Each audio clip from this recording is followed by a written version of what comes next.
Breaking news Raipur से 11 IAS अधिकारियों के तबादलों को लेकर बड़ा अपडेट है।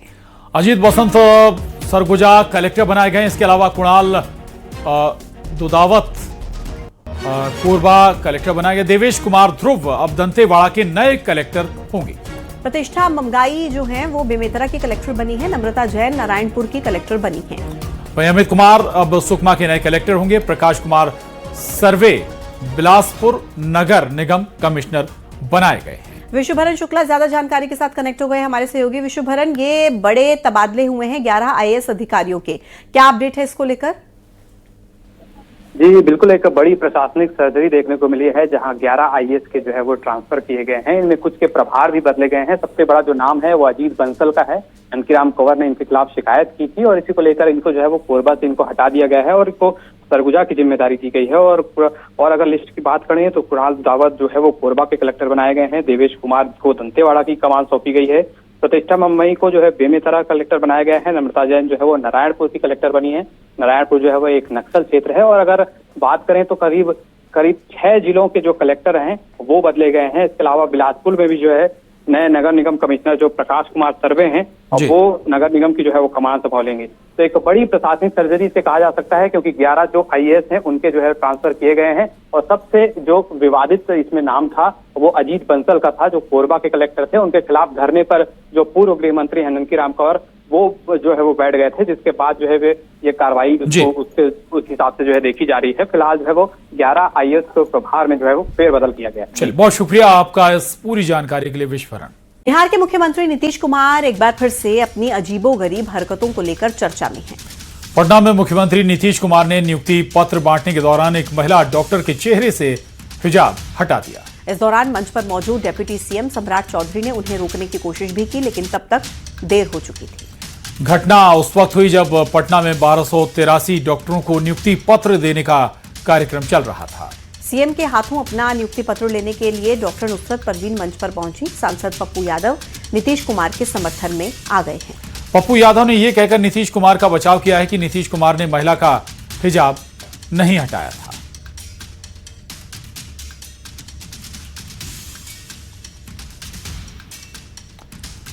ये तस्वीरें सामने आई थी। दरअसल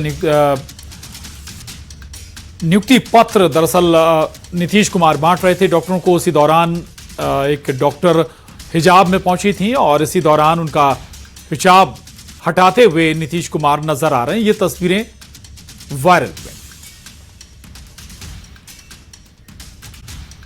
की आधिकारिक यात्रा के दौरान मंगलवार को पीएम मोदी को खास सम्मान दिया गया। क्राउन प्रिंस अल हुसैन बिन अब्दुल्ला ने खुद गाड़ी चलाकर प्रधानमंत्री मोदी को जॉर्डन म्यूजियम तक वो लेकर गए। इससे पहले पुतिन और मोदी की कार की तस्वीरें खूब वायरल हुई थीं। इससे पहले Modi Bharat Jordan business forum की बैठक में शामिल हुए, जिसमें उन्होंने कहा कि भारत की विकास दर 8% से ज्यादा है और ये बेहतर शासन और इनोवेशन पर आधारित नीतियों का नतीजा है।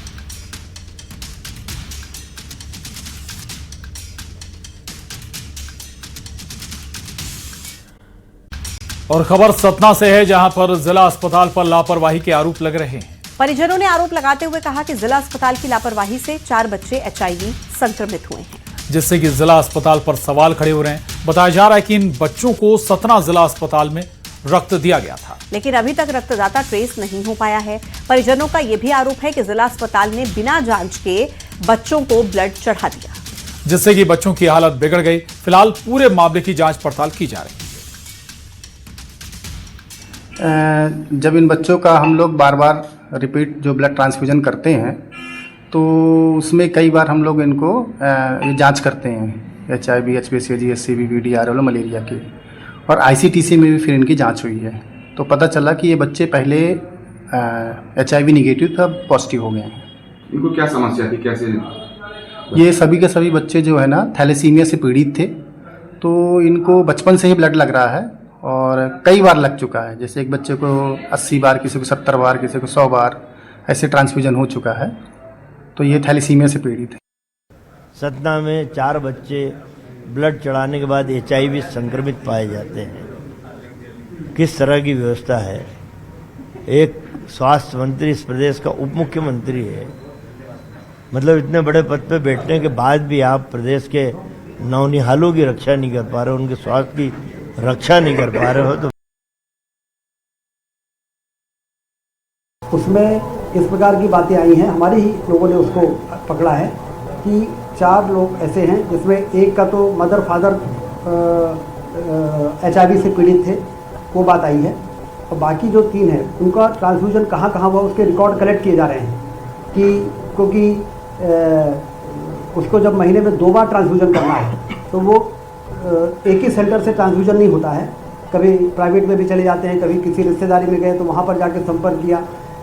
ये ब्लड बैंक में जो ब्लड अवेलेबल रहता है उस अवेलेबल बैंक से या कोई डोनर को ले जाके और वो लोग अपना ट्रांसफ्यूजन जिस सेंटर में भी जाते हैं लोग इसलिए करते हैं क्योंकि वो ट्रांसफ्यूजन के अलावा उनका कोई इलाज भी नहीं है। बात करते हैं IAS अधिकारी संतोष वर्मा की, जिनका एक और वीडियो सामने आया जिसमें वो कह रहे हैं कि हमारी लड़ाई किसी जाति और धर्म से नहीं बल्कि हमारी लड़ाई विचारधारा से है, जिस पर एक बार फिर से बयानबाजी शुरू हो गई है। कांग्रेस का कहना है कि क्या बहन बेटियों के अपमान करने वाली विचारधारा की लड़ाई लड़ रहे हैं। जिस तरह के बयान उन्होंने बेटियों को लेकर दिए हैं वो बर्दाश्त नहीं किए जाएंगे। सरकार को इस पर सख्त एक्शन लेना चाहिए। बीजेपी का कहना है कि नियमों के हिसाब से कार्रवाई की जाएगी। एक परिवार में एक व्यक्ति को आरक्षण मिलना चाहिए। मेरे बेटे को कोई ब्राह्मण अपनी बेटी दान नहीं करते। कितने संतोष वर्मा को तुम जलाओगे? ये कौन कर रहा है? ये हमारा हाईकोर्ट कर रहा है। हमारी लड़ाई किसी जाति विशेष से नहीं है, हमारी लड़ाई एक विचारधारा से है। विवादित बयानों को लेकर पिछले कुछ दिनों से चर्चा में रहने वाले IAS संतोष वर्मा एक बार फिर से चर्चा में आ गए हैं। संतोष वर्मा का एक वीडियो सोशल मीडिया पर वायरल हो रहा है जिसमें वो कह रहे हैं कि हमारी लड़ाई किसी जाति और धर्म से नहीं बल्कि हमारी लड़ाई विचारधारा से है। इस दौरान संतोष वर्मा ईद की नमाज और ज़कात की तारीफ करते हुए नजर आए। हमारी लड़ाई किसी धर्म से नहीं है, हमारी लड़ाई किसी समाज विशेष से नहीं है, हमारी लड़ाई किसी जाति विशेष से नहीं है, हमारी लड़ाई एक विचारधारा से है। और उस विचारधारा से हमको तब तक लड़ना पड़ेगा जब तक उस विचारधारा को हम समूल नष्ट नहीं कर देते। नियम है कि जब भी उनके यहाँ कोई ईद की नमाज पढ़ाई जाती है तो उस दिन वो सारा पैसा अपना ज़कात के रूप में इकट्ठा करते हैं। संतोष वर्मा का कहना है कि जैसे मुस्लिम समाज के लोग अपनी कमाई का 15% हिस्सा देते हैं, वैसे ही अगर हम भी अपनी कमाई का 15% हिस्सा समाज को दें तो हमें अपने अधिकारों के लिए कभी भीख नहीं मांगनी होगी। पुराने जमाने में भी अगर आप राजशाही पद्धति देखोगे तो उसमें भी कहा गया है कि व्यक्ति को अपनी कमाई का 6वां हिस्सा यानी लगभग 15% के आसपास सामाजिक गतिविधियों में खर्च करना चाहिए, आपकी व्यक्तिगत आवश्यकताओं के अलावा। और यदि आपने ये करना शुरू कर दिया तो निश्चित रूप से मान के चलो कि हमको हमारे अधिकारों की भीख नहीं मांगनी पड़ेगी। उधर संतोष वर्मा के बयान पर MP में एक बार फिर सियासत गर्मा गई है। कांग्रेस ने विचारधारा की लड़ाई में बहन बेटियों के खिलाफ इतनी आपत्तिजनक टिप्पणी क्यों? कहा सरकार को संतोष वर्मा पर सख्त कार्रवाई करनी चाहिए। उधर बीजेपी ने कहा कि नियम के हिसाब से कार्रवाई की जाएगी। इन्होंने ऐसा किया और एक बार नहीं किया, 3 बार किया, हरदा में किया, रीवा में किया। और जिस तरह के बोल बोले एक सस्ती लोकप्रियता के लिए, और जो IAS कैडर है उसको भी अपमानित किया। ऐसे व्यक्ति को IAS बने रहने का कोई अधिकार नहीं है। IAS संतोष वर्मा के विवादित बयानों के बाद सरकार ने उनको कृषि विभाग के उप सचिव पद से हटा दिया, साथ ही केंद्र सरकार से भी बर्खास्त करने की सिफारिश की। अब देखना होगा संतोष वर्मा के खिलाफ क्या एक्शन आगे लिया जाता है। Bureau report, news 18।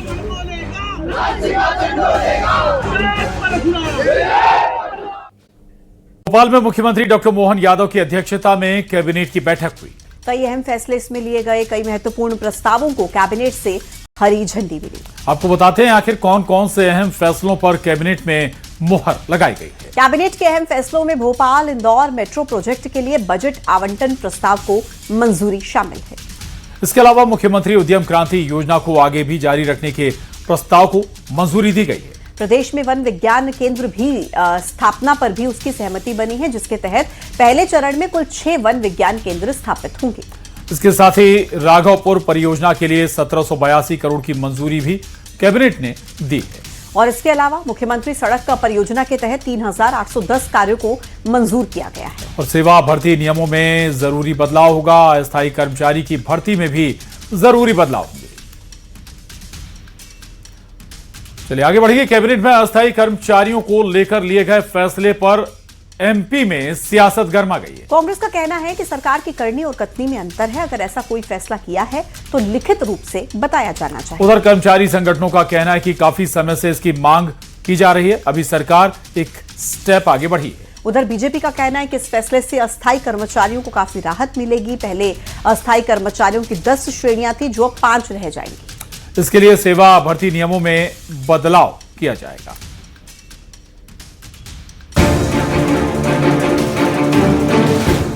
Mohan cabinet ने प्रदेश के अस्थायी कर्मचारियों को बड़ा तोहफा दिया है।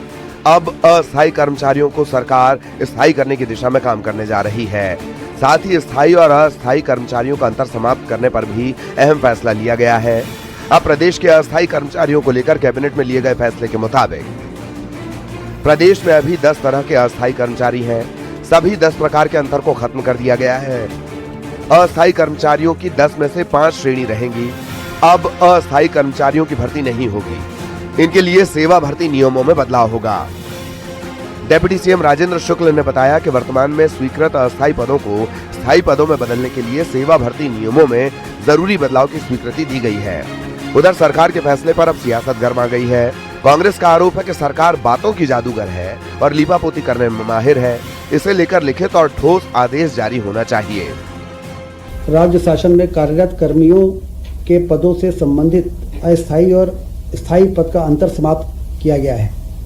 10 प्रकार के जो वर्गीकरण होते हैं कर्मचारियों के, नियमित, संविदा और आउटसोर्स, अंशकालीन और कई प्रकार के, तो उसमें कर्मचारियों को रिटायरमेंट के बाद, प्रोबेशन के बाद कई चीज़ों में जो परेशानी आती थी, अब वो 10 श्रेणी के बजाय 5 श्रेणी ही रहेंगी। दिल्ली से लेकर भोपाल तक ये शब्दों के जादूगर लोग हैं भाजपा के लोग, चाहे नरेंद्र मोदी हो या मोहन यादव हो। मेरा यह कहना है कि स्ट्रेट फॉरवर्ड ऑर्डर निकलना चाहिए। कायदा तो ये है कि अस्थायी कर्मचारियों को स्थायी कर्मचारियों का दर्जा समान वेतनमान दे के श्रेणी के हिसाब से आप एक पत्र जारी कर दीजिए, तो हम समझेंगे कि वास्तव में आपने प्रदेश के लिए जो काम कर रहे हैं जो लोग, उनको न्याय मिला। वहीं कैबिनेट के फैसले पर कर्मचारी संगठनों ने स्वागत किया है। हालांकि ये फैसला अभी पहले स्टेप है। 5 श्रेणी भी क्यों रखी जा रही है, इनको भी खत्म कर देना चाहिए। 1 श्रेणी हो और सेवा, शर्तें और सुविधा भी एक हो।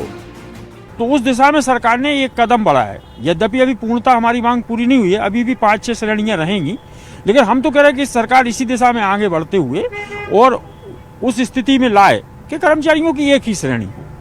पर ठीक है, एक स्टेप सरकार ने उस दिशा में आगे बढ़ाया है, क्योंकि वैसे भी स्थायी और अस्थायी में कोई अंतर नहीं रह गया था। कर्मचारी संगठनों की मांग है कि सरकार को इस दिशा में आगे बढ़ना चाहिए। अब देखना होगा कि आने वाले समय में इसमें क्या नए बदलाव होते हैं। भोपाल से शैलेंद्र सिंह की रिपोर्ट, न्यूज़ 18।